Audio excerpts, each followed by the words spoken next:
Salam sejahtera kepada semua penonton tuan-tuan dan puan-puan yang dikasihi sekalian. Sebelum kita teruskan berita ini, sila pertimbangkan untuk tekan butang subscribe supaya anda tidak ketinggalan isu hangat yang berlaku di Malaysia maupun luar negara. Anda juga dibenarkan kongsikan video ini agar semua orang mengetahui isu hangat ini.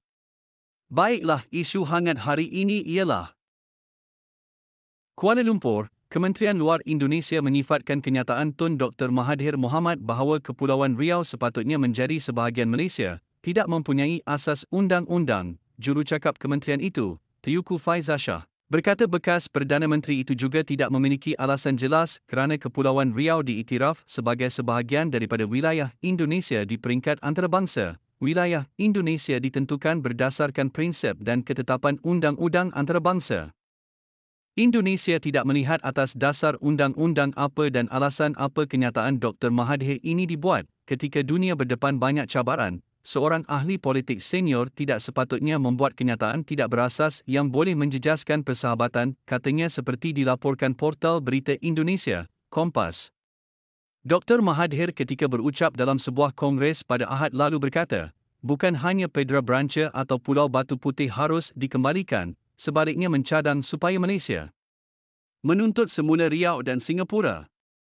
Tegasnya, ia kerana Riau dan Singapura adalah tanah Melayu berdasarkan sejarah.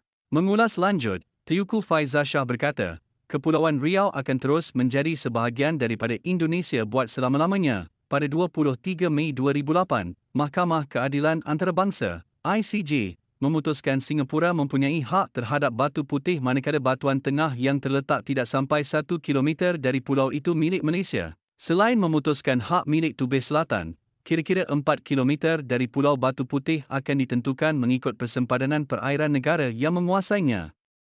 Malaysia memfailkan permohonan semakan pada 2 Februari 2017 dan pada 30 Jun tahun sama, supaya mahkamah mentafsirkan penghakimannya berhubung kedaulatan Pulau Batu Putih, Batuan Tengah dan Tubeh Selatan yang diputuskan pada 23 Mei 2008.